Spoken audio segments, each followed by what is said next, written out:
वैशाली, मैंने तेरे से एक बात छुपाई है। मैं सच में पुलिस में जाऊंगा। देता हो तो लेता नहीं, फिर बोलता है देता नहीं।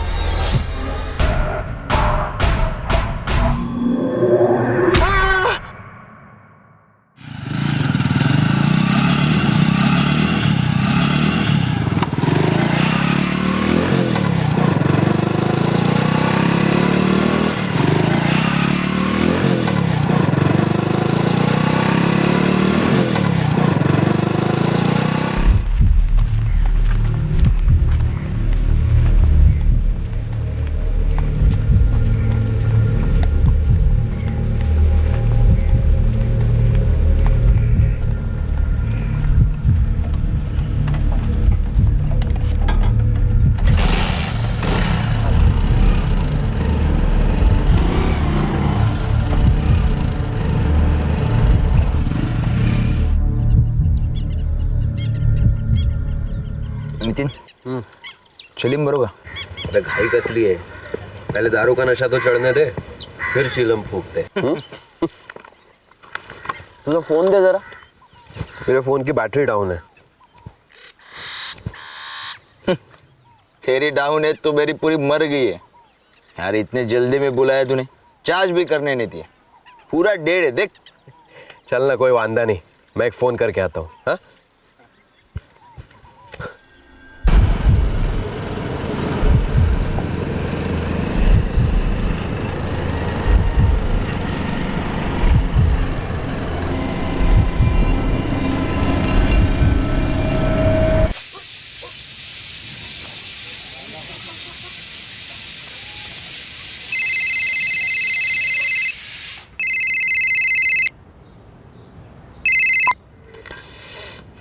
हाँ बोल नितिन। मनोज साथ है मेरे। मार दोस्त है। फिर से एक बार सोच लो वैशाली, दोस्त है मेरा। पण माझा दुश्मन। जास्त विचार नको करू, मारून टाक त्याला। ठीक है।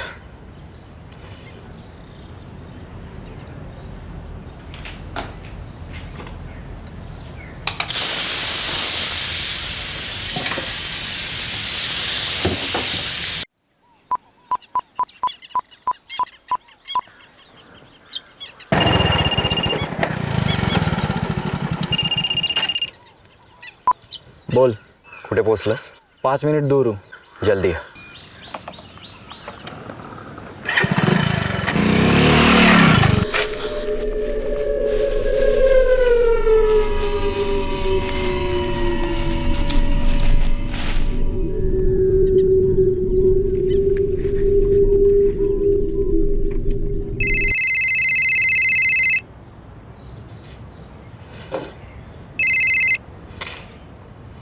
हाँ बोल। काम झालं। बर।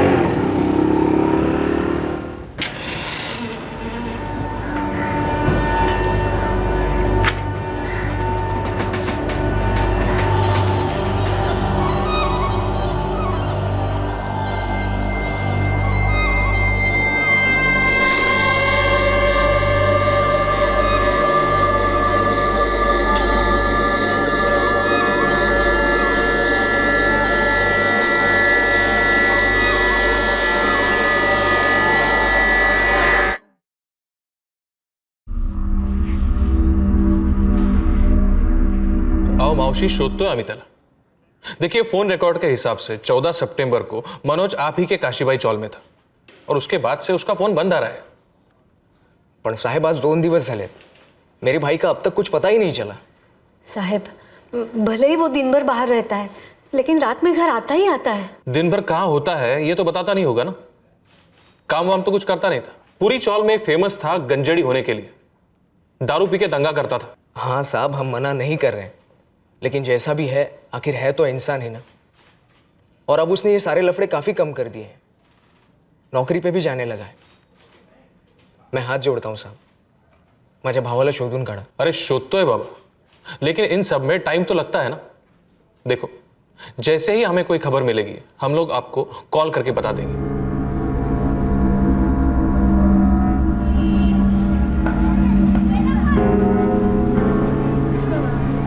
क्या कभी किसी को पता चलने वाला था कि मनोज साल्वे के साथ क्या हुआ था और क्यों हुआ था? क्या कभी किसी को पता चलने वाला था कि मनोज के कत्ल से दरअसल एक चक्र अपने आप को पूरा कर रहा था? दरअसल मनोज साल्वे के मर्डर के बारे में तब सवाल उठे और जवाब भी मिले जब एक दूसरा केस अपना चक्र पूरा कर रहा था। ये अनिल कस्बे मर्डर केस की सुनवाई अगले महीने की 24 को होगी। प्रोसिक्यूटर वाडेकर, पुलिस को इन्फॉर्म करो कि सारे अक्यूज्ड और विटनेसेस को 24 अक्टूबर को कोर्ट में पेश करें। Okay sir.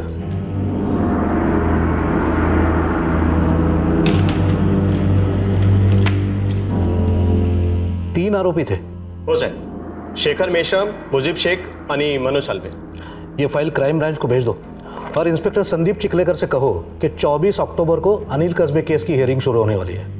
सारे एक्यूज को इन्फॉर्म करें और ये भी देखें कि कोई एक्यूज्ड विटनेस पर दबाव तो नहीं डाल रहा है। सॉरी सर, एक बात पूछनी थी। अनिल कस्बे केस के इन्वेस्टिगेटिंग ऑफिसर तो तारदूर पुलिस स्टेशन के पीआई शिरके थे। हाँ मुझे मालूम है, लेकिन शिरके अभी छुट्टी पर है। तब तक संदीप चिखलेकर ही ये केस संभालेंगे। समझ ला सर।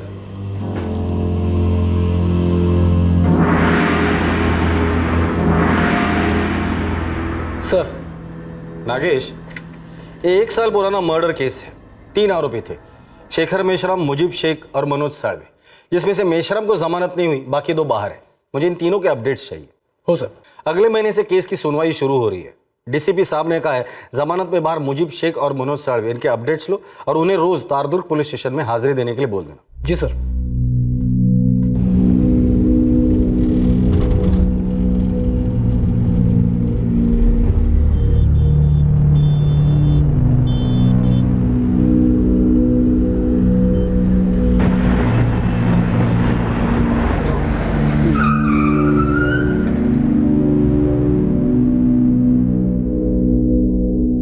Barrack number 4। हाँ, बेल नहीं हुई उसकी।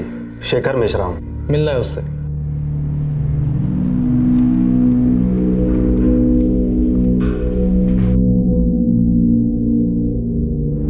ठीक है, लेके जाओ इसे। एक मिनट साहब, क्या बात है? मेरी जमानत होने वाली है क्या? ना, तेरा केस ट्रायल पे आ रहा है, तैयार रहना। साहब मेरी बेल करवा दो ना साहब। वो दोनों तो टांग दे गए। वो मुजीब और मनोज एक बार मिलने तक नहीं आए साहब। तो खुद होके मिल गया था ना उनसे मर्डर करने, तब समझना चाहिए था इस जुर्म की दुनिया में कोई किसी का नहीं होता। साहब साहब सुनो ना साहब।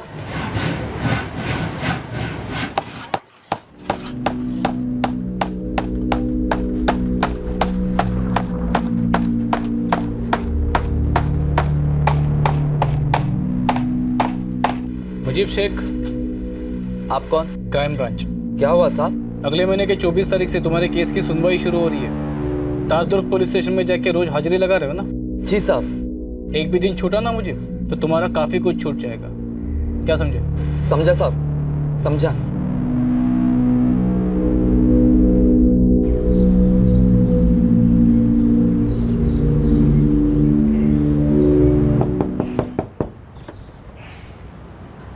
जी मनोज साल्वे यही रहता है?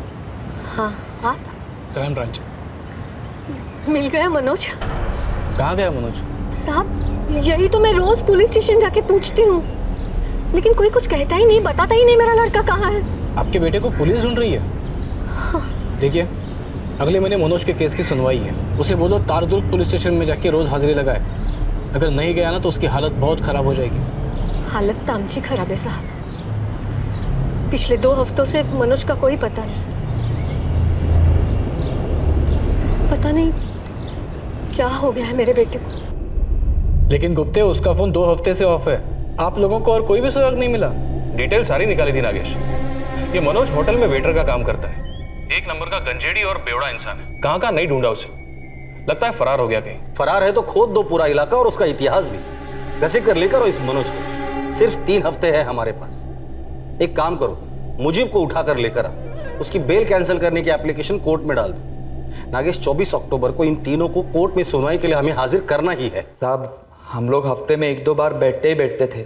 बैठते थे मतलब पीने के लिए? हाँ साहब, कभी कभी पीने, कभी चरस, कभी गांजा। आखिरी बार कब मिले थे? साहब हम लोग 12 सितंबर को मिले थे और उसके बाद 15 को भी मिलने वाले थे। अरे यार, बैठने को तो अपन कभी भी बैठ सकते, लेकिन आज नहीं। आज होटल में सॉलिड मारा मरी अब उनकी। 15 को बैठे ना, छुट्टी है मेरी, मस्त हवा में उड़ेंगे। वो भिखारी गली का माल लेके आता हूँ मैं, मस्त कड़क। 15 को छुट्टी हो सकती है ना तेरे को? छुट्टी हो सकती है 15 को, मस्त चिल्लम मारेंगे, कबाब वबाब खाते हैं छोटू के यहाँ पे। ये बात एक नंबर ना भवा, कड़क। 15 सितंबर को मैंने उसको कॉल किया था साहब, पर उसने अपना फ़ोन स्विच ऑफ कर रखा था। 10-15 कॉल मारे मैंने, फिर उसके घर पर चला गया तो उसकी अम्मी बोली कि 14 तारीख को घर पर लौटा ही नहीं। साहब उन्होंने पुलिस कंप्लेंट भी की है, उसके बाद कोई खबर नहीं। इसके अलावा मुझे कुछ भी मालूम नहीं साहब। मेरे को क्या मालूम साहब, मैंने बताया ना आपको, उनकी जमानत होने के बाद में एक बार थोबड़ा भी नहीं दिखाया उन्होंने मुझे। मनोज साल्वे और मुजीब शेख, आप लोगों की जमानत हो गई है, चलो। मनोज, तेरे आई ने पैसे दिए और मुझे तेरे अब्बा ने। साला मेरे माँ बाप के पास तो खाने तलक के पैसे नहीं है यार। तुम लोग बाहर जाके मुझे छुड़ाओगे ना यहाँ से? अरे ये क्या पूछने की बात है कशिकर, बस 2-4 दिन इधर आराम से काट तू, हम लोग छुड़वाएंगे ना तेरे को। क्या मुझे? और नहीं तो क्या, चल बे। चल यार मनोज, मुजीब, भूलना मत रे। अरे ऐसे भूल गए मेरे को जैसे कि कभी हम साथ थे ही नहीं। इतने महीने हो गए, रोज सोचता हूँ आ जाएंगे आ जाएंगे। ये मनोज अगर कहीं फरार होना चाहता हो तो तेरे हिसाब से कहाँ भाग के जा सकता है? नहीं साहब, मेरा मनोज मुझे छोड़कर कहीं भाग नहीं सकता। गर्दुल्ले और शराबियों का रिश्ता सिर्फ नशे से होता है। साहब वो इतना भी गया गुजरा नहीं था, कमाता था, नौकरी थी उसकी। अच्छा, अब का है नौकरी? कौन से शहर में? साहब अगर हमें पता होता तो हम यहाँ रोते हुए आपके पास क्यों आते? पिछले 2 हफ्ते से रोज थोड़ा थोड़ा मर रही हूँ अपने बेटे के लिए। मैं हाथ जोड़ते साहब, उसे ढूंढ निकालिए। आपके रोने धोने से मेरा कोई लेना देना नहीं है, समझे? अगले महीने से मनोज की केस की सुनवाई शुरू हो रही, मुझे मनोज चाहिए। खुद सामने से चल कर आया तो ठीक है, वरना जिंदगी भर फरार होने के लायक नहीं बचेगा वो। तो साहब आप ढूंढिए ना उसे। देखिए हम भी यही चाहते हैं कि वो सामने आए, फिर चाहे सुनवाई हो या जो भी हो, हमें खबर तो रहेगी कि वो है कहाँ। और अगर मुझे खबर मिली कि मनोज कहाँ है, इस बात की तुम दोनों को खबर थी आणि आमच्याकडे नाटक करत होतात, तो आप दोनों भी बहुत पछताओगे। सर, कॉल रिकॉर्ड के हिसाब से 14 सितंबर को मनोज साल्वे के सेलफोन की आखिरी लोकेशन उसका घर ही था। आखिरी बार किससे बात हुई थी? कोई नितिन महाडिक है सर, वेल्डर है, इस मनोज का दोस्त ही है। मैंने कॉल किया था उसे।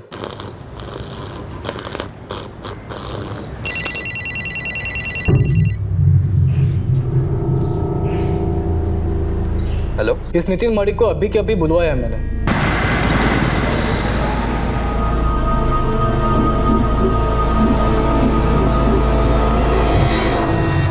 14 सितंबर को शाम 4 बजे तुम्हारी मनोज से बात हुई थी। हो साहब, वो मैंने उसे 5,000 रुपये उधारी दिए थे मेरी पगार एडवांस लेकर। उसने बोला दे देगा, पर उसके बाद उसका फ़ोन ऑफ आ रहा था, घर पर भी नहीं था।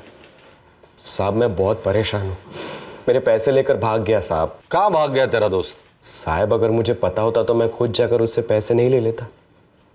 धोखा किया है साहब उसने मेरे साथ।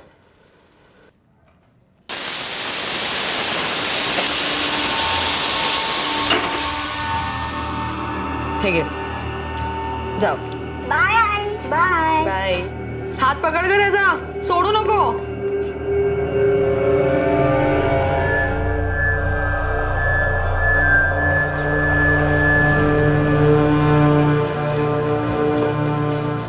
मी सांगितलं होतं ना तुला कि अपने फोन से फोन मत करना। अरे दोस्त था मेरा वो, मुझे उसे मारने का मन नहीं था वैशाली। तो तुम्हें क्या लगता है मला हे सगळं करण्यात मजा आली? जाओ देना, जो हुआ सो हुआ। पुलिस को अभी तो कुछ नहीं मालूम और ना ही कुछ मालूम होगा। मनोज साल्वे गायब हो गया हमेशा के लिए। अरे ऐसे कैसे गायब हो गया चिखलेकर? वो कोई बड़ा इंडस्ट्रियलिस्ट तो है नहीं कि बेल मिलते ही लंदन या दुबई फुर हो गया। जी सर, मैं तो सिर्फ स्टेटस अपडेट कर रहा था। सर मनोज 23 तारीख तक मेरी कस्टडी में हुआ और 24 तारीख को कोर्ट में सुनवाई के लिए मैं उसे हाजिर करूंगा। मुझे तुम पर पूरा कॉन्फिडेंस है चिखलेकर, ये मनोज साल्वे किसी भी हाल में मिलना चाहिए। जी सर। इस मुजीब के हलक में उंगली डालो, जरूर कुछ ना कुछ तो उगलेगा। Yes sir. और हाँ, मनोज की माँ और भाई इन पर 24 घंटे नजर रख। नागेश, जिस मर्डर केस में ये तीनों आरोपी है उसकी चार्जशीट को पढ़ते हैं, शायद उसमें नक्शा होगा इस चर्सी के बिल का। जो सीधे रास्ते पर चल रहा है, ईमानदारी से 2 पैसे कमाने के लिए हाथ पैर मार रहा है, उसकी कोई परवाह नहीं है। लेकिन जो साला तेरी रत्ती पर भी परवाह नहीं करता, उससे तूने सिर पे बिठा के रखा है। राजा बेटा है ना तेरा वो परवाह करे ना करे, मैं उसकी परवाह करना कैसे छोड़ सकती हूँ? अरे आई है मेरी टची। तू तो आई है उसकी, लेकिन वो तेरा बेटा नहीं है आई। अरे बचपन से सिर्फ तकलीफ दी है उसने तुझे और मुझे भी। साला गांजे की चिलम में सारे रिश्ते नाते फूंक डाले उसने। अब भी पड़ा होगा किसी गर्दुल्ले के अड्डे पर, जाओ जाकर देखो। लेकिन बिना बोले ये कहाँ भाग गया होगा? चिलम बोल के पी थी उसने, हाँ? शराब बोल के पी थी।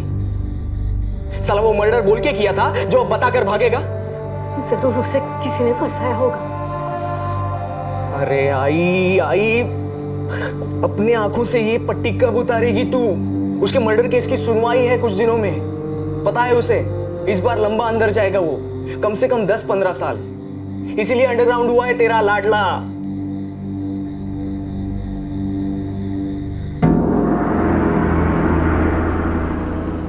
मनोज साल्वे वाकई अंडरग्राउंड था, पर कहां और किस तरह उसे अंडरग्राउंड भेजा गया था ये सिर्फ वही जानते थे जिन्होंने उसे मारकर जमीन के अंदर दफन कर दिया था। क्राइम ब्रांच एक मर्डर केस में बेल पर छूटे एक आरोपी को ढूंढ रही थी। एक मां अपने बेटे के लौटने का इंतजार कर रही थी। एक दोस्त को ग्लानि हो रही थी कि उसने ना चाहते हुए भी एक दोस्त का कत्ल कर दिया था, और उससे कत्ल करवाने वाली औरत इस बात पर अटल थी कि मनोज साल्वे को मार डालने के अलावा और कोई चारा नहीं था। कौन से अधूरे चक्र की सच्चाई बयां होने वाली थी? कौन से राज का पर्दाफाश होने जा रहा था? सर, ये अनिल कस्बे मर्डर केस की चार्जशीट है। तारदुर्ग पुलिस स्टेशन ने फाइल की थी। ये तीनों, मनोज साल्वे, मुजीब शेख और शेखर मेश्राम, ये मुख्य आरोपी थे। 2014? Yes sir, 2014। 21 नवंबर 2014 अनिल कस्बे वय 27 एलकेएस बॉल बेरिंग कंपनी राखोड़ी से अपनी शिफ्ट खत्म करने के बाद बापट कॉलोनी लौट रहा था, जहां उसका घर था। राम राम म्हणके भाऊ, राम राम. बरं मी काय म्हणतो, शनिवारी आ जाओ ना घर पे. छुट्टी है ना, तो आराम से गप्पा मारेंगे. और हाँ, वो जीवन बीमा पॉलिसी का भी देख लेंगे. जैसे अनिल कस्बे मालती गली से होते हुए बापट कॉलोनी की तरफ बढ़ा, तभी उस इलाके के 3 नामचीन व्यसनी उस गली में दाखिल हुए। इन तीनों को शराब और नशीली पदार्थ लेने के बाद कई बार आवारगी करते हुए देखा गया था। ओ, सिगरेटचे पैसे कोण देणार? हर बार की तरह फोकट में दूंगा मैं. ओ राव, कशाला भुगताय? लिख दो ना खाते पे. अरे खाता बीता गेला खड्ड्यात. पिछले 3 महीने से एक पैसा दिया नहीं तुमने खाते का. ओ पुरंदर काका, इतना पैसा क्या चिता पे लेके जाएगा? और हम लोग आज सिगरेट फूकते तो क्या बुरा करते?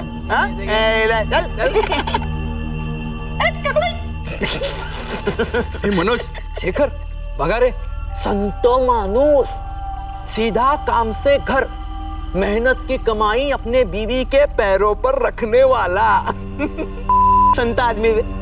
रोज यहाँ से जाते वक्त फोन पे फुसफुस फुसफुस चालू रहता साले का। कोई रंबा उर्वशी मेनका होंगे साले के खोपचे में। ए चल, उसकी मोबाइल वाला आइटम देखते। Hello darling, what is the name baby? काय नाटक है? मेरा फोन दो। फोन काट दिया। अरे शर्मा नहीं ले फोन। अरे फोन दो मेरा। ले बोल ले। अरे क्या कर रही है? ले देखो, मैं पुलिस में शिकायत करूंगा तुम्हारी। बच्चा भड़क गया। अभी तो फोन देना पड़ेगा। ले ले ले ले ना, अब ले ले। अजीब सैंपल है, देता हूं तो लेता नहीं, फिर बोलता है देता नहीं। ले ले ले टॉमी, ले ले ले ले ले ले ले ले। इन लुखों का ना रोज का भंग सही है। चर्सी 1 नंबर के। इन सालों को कोई जेल में नहीं डालता. लफंगे साले. मस्ती मत करो यार, क्या कर रहे हो? मैं सच में पुलिस में जाऊंगा। अरे भाऊ भडकला आता फोन द्यावा लागणार. घे ना घे.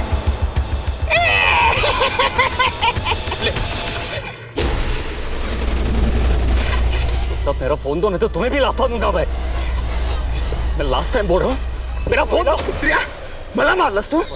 आरोपी मनोज साल्वे, मुजीब शेख और शेखर मेश्राम को हमने ताबड़तोब उनके घरों से अटक कर ली। गवाहों में मौका वारदात पर पान की दुकान चलाने वाले पुरंदर शेवाड़े और धोबी वजाद अली ने तीनों आरोपी की शिनाख्त कर ली।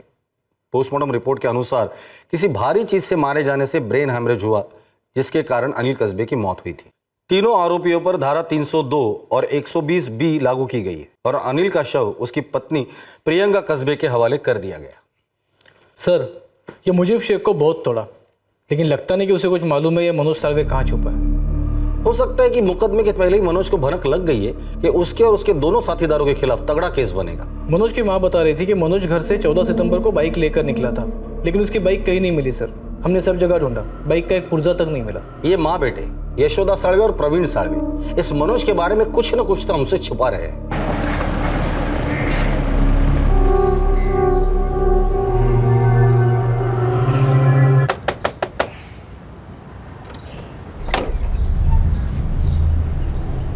मनोज को कहां छुपा कर रखा है? मैं उसे कहाँ छुपा के रखूंगी साहब? खोटा कशाला बोलूं साहब, इस मेरे भाई ने हम दोनों का जीना मुश्किल कर दिया। इसलिए तुमने उसे गायब तो नहीं किया ना प्रवीण? क्या साहब, फिर उसमें और मुझ में क्या फर्क रहता है? एक बात मेरे ध्यान से सुनिए, अगर 24 तारीख को मनोज कोर्ट में हाजिर नहीं हुआ तो उसे भगोड़ा घोषित किया जाए और भी तगड़े चार्जेस लगेंगे उस पर। उसके बाद अगर हम लोग उसे पकड़ते हैं या वो अपने आप को सरेंडर करता है, बेल तो होने से रहेगी उसकी। जितने साल मुकदमा चलेगा उतने साल जेल में सड़ेगा, सालों लग सकते हैं। चाहे जितने साल लगते हो लगने दो साहब, अब की बार मैं उसकी जमानत नहीं कराऊंगा। आणि तू पण ऐकून घे, खूप झालं आता। इस बार तेरे आंसू मुझे नहीं पिघलाएंगे। मैं अब थक चुका हूं, बस। नागेश जी सर, हमारे जितने भी खबरी है सबको काम पे लगा दो। शहर के जितने भी चरसी और गर्दुले सबको उठाओ, सबके मोबाइल जब्त करो, हर एक नंबर घुमाओ। मुझे किसी भी हालत में ये मनोज चाहिए। जी सर।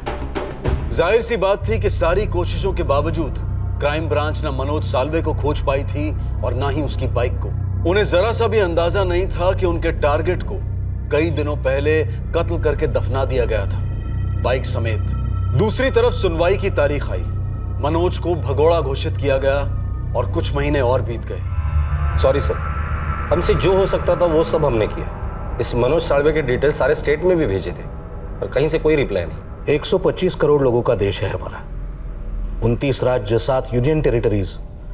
अगर कोई छुपना चाहे तो स्कोप काफी बड़ा है। जी सर, फिर भी फील तो होता ही है ना, एक शराबी और चरसी आदमी को हम ढूंढ नहीं पाए। ये इसलिए भी हो सकता है चिकलिकर कि शायद हम ऐसे एक आदमी को ढूंढ रहे हैं जो अब है ही नहीं।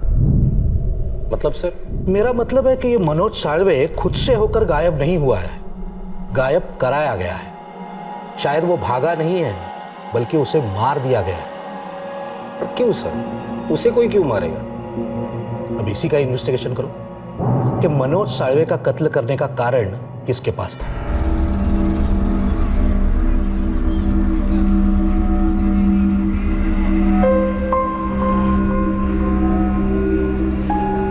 कशी आहेस वैशाली? बरी आहे। सोहम दिशा कशा आहे? First class. अपने नितिन को अच्छा जॉब मिल गया, सेट हो गया ना वो तो? हो। और तुम? चाललंय आपलं। नीलेश, तुमसे कुछ कहना था। बोल ना वैशाली। Thank you. येते मी।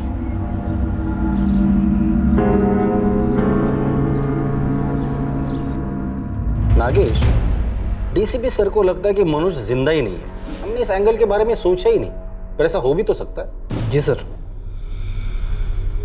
प्रियंका कस्बे मृत अनिल कस्बे की बीवी, बापट कॉलोनी का एड्रेस है। बदला सर, अपने पति के कत्ल का बदला।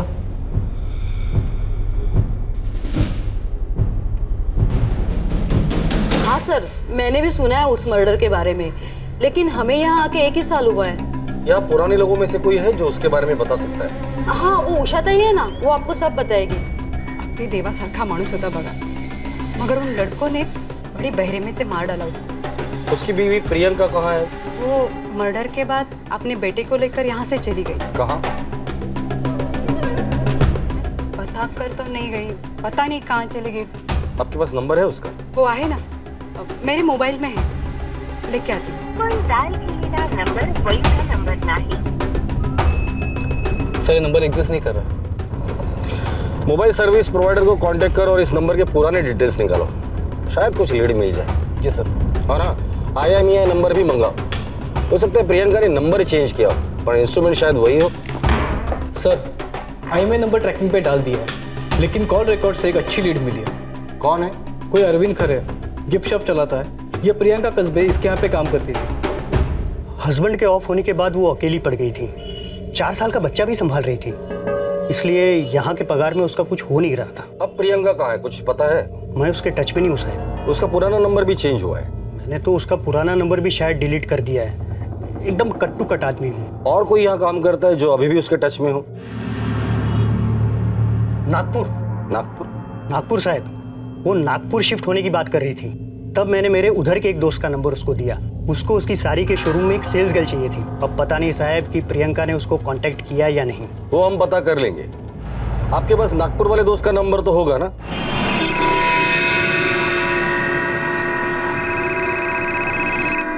हेलो, नासिक क्राइम ब्रांच से PSI नागेश बोल रहा हूँ। प्रियंका कस्बे काम करती है वहाँ?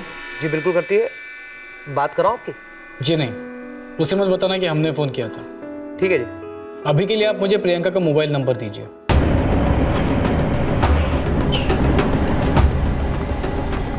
सर, प्रियंका कस्बे के नए मोबाइल नंबर के कॉल डिटेल शाम तक मेल पे आ जाएंगे।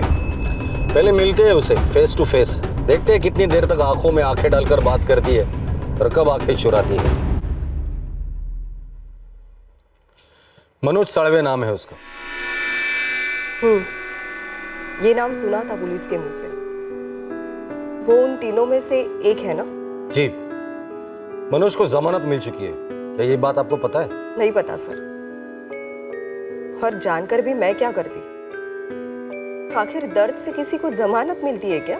बिल्कुल सही कहा आपने, तकलीफ से भी कहाँ जमानत मिलती है। वैसे इतने छोटे बच्चे को लेकर यहाँ अकेले काफी मुश्किल हुआ होगा ना?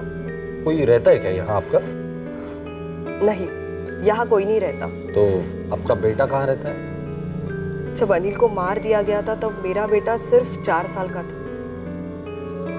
मैं अकेले यहाँ नागपुर में उसकी देखभाल नहीं कर पाती थी, इसीलिए मैंने उसे नासिक में छोड़ दिया, मेरी ननद के पास। नासिक में कहाँ? वो MK रोड के पीछे ऋषिकुल कॉलोनी है, वहां रहती है। वैशाली माड़िक नाम है उनका। वैशाली माड़िक, वैशाली माड़िक। नागेश, मनोज का वो दोस्त जिसे मनोज को 5,000 रुपए लौटाने थे, जिसने 14 सितंबर को मनोज के साथ आखिरी बार फोन पे बात की थी। मैंने उसे 5,000 रुपए उधारी दिए थे, मेरे पैसे लेकर भाग गया साहब। नितिन माड़िक। वैशाली माड़िक? नितिन माड़िक। सर, कनेक्शन बन रहा है। हो भी सकता है, ऐसे भी हो सकता है कि सिर्फ सरनेम मैच कर रहे हो। एक काम करो, खबरियों को काम पे लगा दो, नितिन माड़िक की पूरी कुंडली निकालो।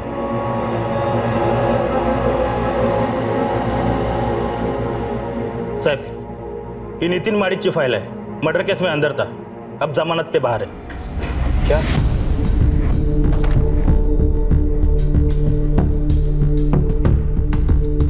सर, मैंने अंजेवाड़ जेल के साथ कंफर्म किया है। ये नितिन माड़िक मनोज साळवे, मुजीब शेख और शेखर मेश्राम के साथ ही बराक नंबर 4 में था। ये नितिन भी मर्डर केस में ही अंदर गया था सर। जी हाँ, नितिन माड़िक उसी बैरक नंबर 4 में था जिसमें अनिल कस्बे केस के आरोपी मनोज साळवे, शेखर मेश्राम और मुजीब शेख थे। सर, ये नितिन माड़िक 2015 में बेल पे छूटा, फिर उसकी शादी वैशाली माड़िक के साथ हुई। कनेक्शन तो बन रहा है सर। खबरियों से न्यूज आई है ये? जी सर, बेस्ट खबरियों को काम पे लगाया था। अनिल कस्बे की बहन वैशाली, उसका पति नितिन माड़िक मनोज साळवे का दोस्त है, और इसी नितिन ने आखिरी कॉल किया था मनोज को, और यहाँ आके बता रहा है कि मनोज उसके 5,000 रुपए लेकर भाग गया। अब कनेक्शन बन रहा है। बस ना? तब मी बघतो।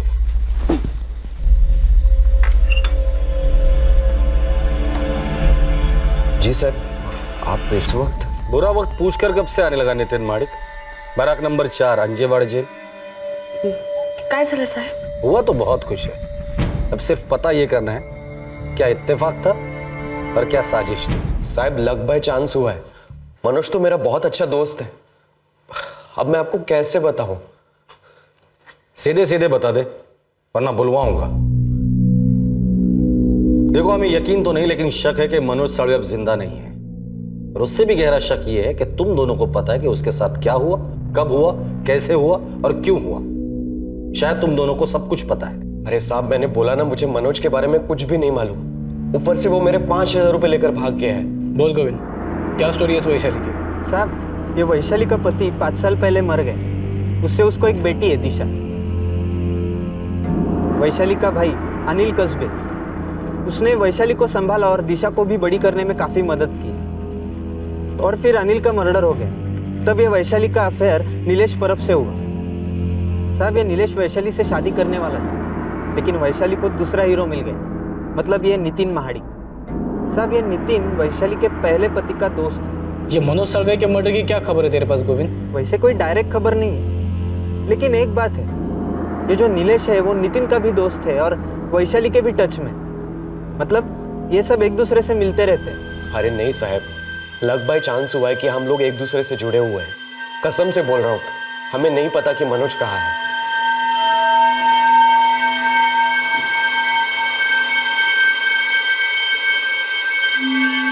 बोला कबूल केला त्याने? होय सर। क्या बात है, एक झटके में बोल दिया सब कुछ। नितिन और वैशाली, बैड न्यूज है। नीलेश परब ने मुंह खोल दिया है, मनोज साळवे का मर्डर हुआ है।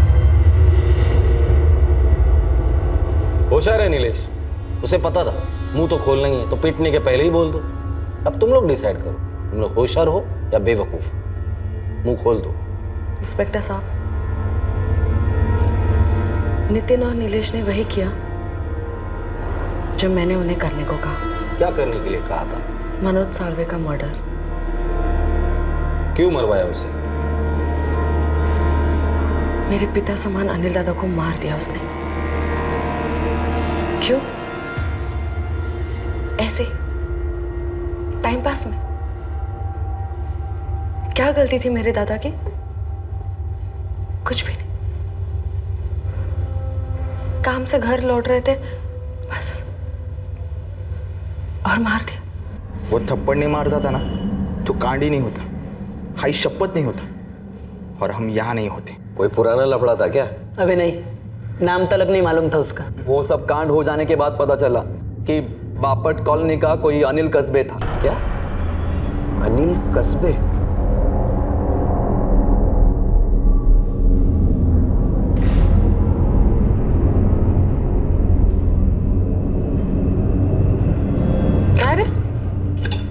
काय झालं?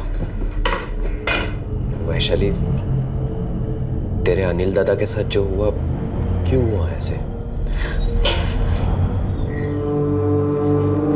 माहित नहीं रे।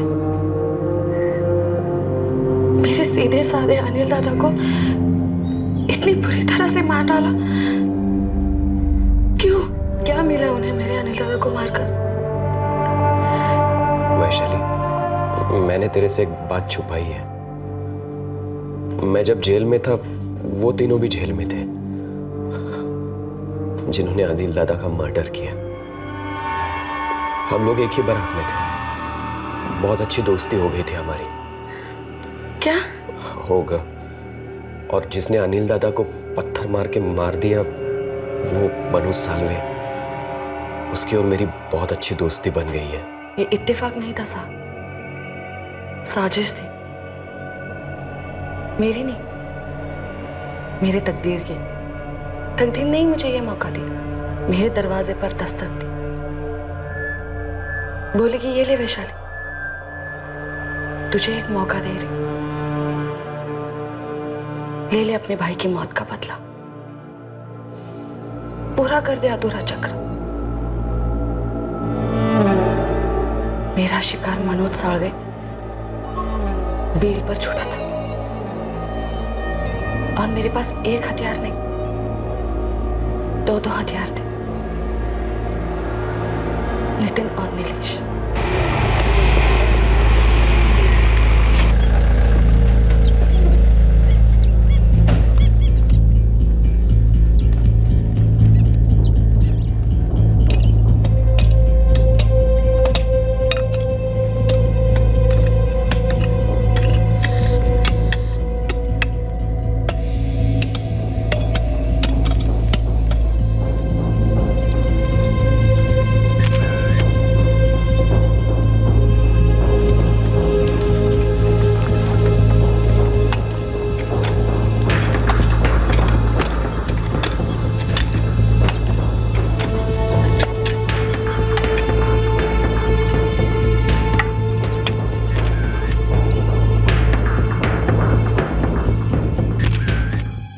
मिला मनोज, नहीं मालूम वो कहाँ है। यकीन कीजिए साहब, हमने उसे कहीं नहीं छुपाया। यशोदा भाई, आपका बेटा कोई वापस नहीं आएगा। 14 सितंबर को उसका कत्ल हुआ, बाइक भी मिली है। प्रवीण से कहिए हमसे आके मिलने के लिए।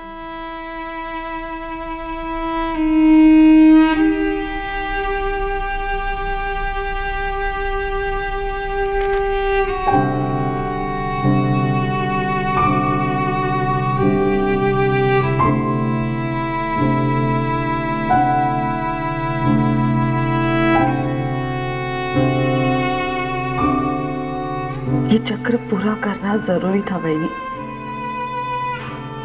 रोक नहीं पाई मैं अपने आप को।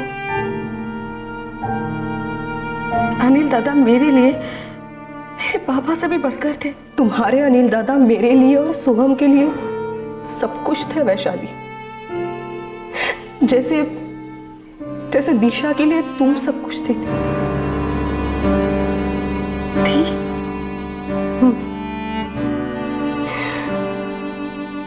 मैंने अपने पति को खोया, सोहम ने अपने बाबा को, तुमने अपने भैया को खोया और दिशा ने अपनी माँ को। ये चक्र पूरा हो गया वैशाली। जिस आदमी को मनोज ने मारा था, उसकी बहन के पति और उसके दोस्त ने मिलकर मनोज को मार डाला। जो जुर्म मनोज ने किया था उसका बदला उन्होंने लिया। काय चुकलं माझं? मुझे तब भी सजा मिली जब मनोज ने गुनाह किया था, और अब भी सजा मिल रही है जब वो अपने कर्मों का शिकार हो गया।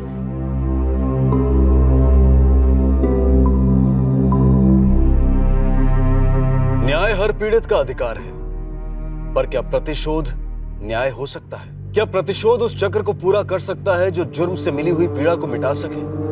जी नहीं, बिल्कुल नहीं। प्रतिशोध अपने साथ नई पीड़ाएं लाता है और अन्याय का सिलसिला बढ़ता जाता है।